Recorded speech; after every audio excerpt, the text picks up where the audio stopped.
قرآن کریم دا غی باندې فیدی دومره ملاویږي. نبی صلی الله علیه وسلم فرمایلی یو پیری خاص کر په رمضان کې دا موقع مو ډیره میلاو ده چې په رمضان کې دا موقع مونږ چرته د لاس تورنک. نبی صلی الله علیه وسلم فرمایل ایحب احدکم اذا رجع الى اهله ان یجد فی 3 خلفات عظام سمان. تاسو کم یو سړی دا خوښی چې اوس کور ته لاړ شي او 3 بلار بیوخي هلته څربې ولاړې وي، غوټې څربې اوښې ولاړې وي. صحابه کرام ویل یا رسول الله مونږ ټول یې خوښوو. ویل فثلاث آیات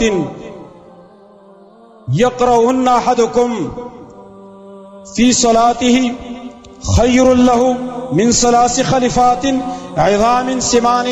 پتاسو کې چې 3 آیتونه څوک مانځ کې ولولي دا ولله 3 سربو بلارګو خونه بهتر دی. بل روایت مسلم کې سره راغلی نبی صلی الله علیه وسلم پر ثابت ویل پتاسو کې څوک دا خوخی بطحا او عقیق مقام تلال شي. دا په مدینه کې 2 وادي دي، بطحا عقیق مقام تا او التا چې دی واپس راځي ځان سره 3 وخه چې غټ قبونه دا ځان سره راوړي. دا څوک تاسو کې خوخی؟ صحابه کرام ویل ولینه یا رسول الله چې بطحا او عقیق مقام نه سره وخت لاړ شي سحر او 3 غټي وخه ځان سره راولي او 2 وخه راولي ځان سره. نبی صلی الله علیه وسلم فرمایل افلا یغدو احدکم الی المسجد. پتا سي کې یو سړی سحر وختي مسجد ته ولې نزي فیقرا او یعلم آیتین، یو روایت کې فیعلم او یقرا آیتین من کتاب الله عز وجل خیر له من ناقتین و3 من 3 و4 من 4 ومن اعدادهن من الابل. پتا سي کې یو سړی سحر وختي مسجد ته ولې نزي، سحر وختي 2 آیتونه ولولي او یای ازدکی، 2 آیتونه ولولي او یای ازدکی. دا ول بهتر دی د 2 وخونه چې هغه غټي وخي وي او غټ قبونه وي. 3 د 3ونه 4 د 4ونه څومره چې اخواته آیتونه لولي هغه ډیر. یو سړی راغی په مسجد کې 100 آیتونه ولوصل 100 یا 100 آیتونه واورېدل او ازدې کړه. دا ول د 100 خانه نه بهتر. څومره عظیم ثواب. دا ثواب نه موږ محروم کړي ځان. په دې رمضان کې خورا موقع راته شته، خیر د رمضان نه بار خو سار مسجد خالی او چوټي به او خیرت ته، لیکن په رمضان کې هو ټول خلق مسجد ته راځي. عام چې کوم لوپر ټایپ خلق دی هغه راځي. نو چې راشي مسجد ته یو 5 منټه مخکې راشه یو 50 آیتونه خو بول ولي کنه، 100 آیتونه خو بول ولي کنه، سلوخي به ته میلاو شي. دا برچا زین ته کوشي، دا برچا زین ته کوشي چې وسلو خان ماته میلاويږي. وسلو خان د یی قیمت ته معلوم دی. زه یوخ په 1 لاکھ کا، حالانکه 1 لاکھ د سیوا ده، یوخ په 1 لاکھ کا مثال په تور باندې 1 کروڑ شي. 1 کروڑ نه کوي دا ته په 1 کروڑ روپۍ د هغې مقدار باندې ثواب دا ته په 20 منټه کې په نیمه غنټه کې نشي حاصلولی. دا برچا ذهن ته پرېوځي. دا ټوله نسیا معامله ده. مونږ خو په نقدو باندې عادت یو.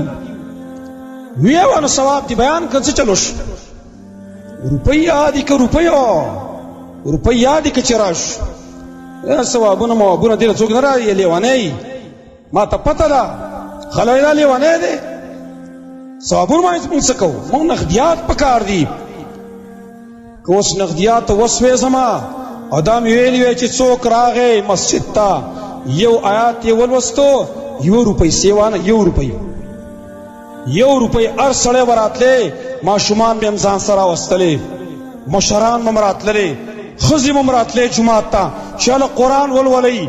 بېګا له خو څه تیاری ځان له ووږو، څه پیسې خو ځان له پیدا کړو، ورځې دیاړي خو برابر کړو که کم سے کم 1500 روپۍ خو به وګټو که نه په 1 ګنټه کې، په نیمه ګنټه کې. او چې لا بیا پکې ویلي وی چې په 1 آیات باندې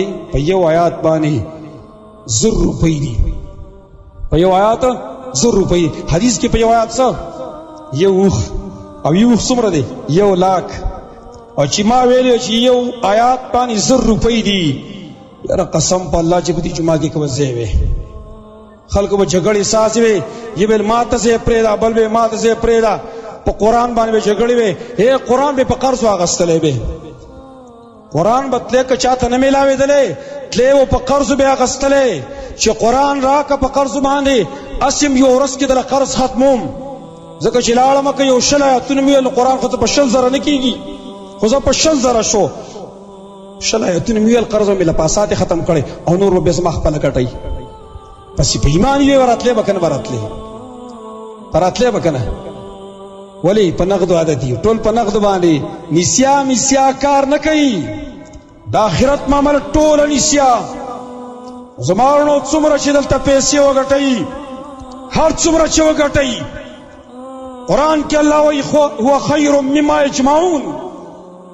دا قران غوره دی دا سره چې د خلک جمع کوي ځکه دا پانی دی دا پاتې کېدو واله دی نن تر اربونو مالکي وستل مرغرای په دې ټایم کې قسم په الله که په کپن کې در څوک جب وکي چې خیر دی 1 لک روپۍ د وسزان سوي سي او ما قسپین کپن کې دین غاړي او په د قطنګ ځای کې دی 1 روپۍ د څوک نګدي هو خیر مما یجمعون دا قران غوره دا اصل چې داخله کې جمع کوي لہذا عرض بداو قران دا د سیو کتاب د چې په لک ټیم کې منګ ډیر ثوابونه پی ګټلې په دې رمضان کې د خپل رمضان په دې قیمتي کې چې قران سره ډیر تعلق ساتي قران وی تلاوت کوي درس تکې نه ځان لک تنگ کوي د آخرت د جنت سیاسان خو هم نه لري کنه چې په اسانۍ به میلاویږي زه بدل تم له خوشاله او د ما ټول شپه خوبونه کوم او بیا بسار کې مرا پاسما په 10 بجې برا پاسم په 11 بجې برا پاسم تلاوت په نکوما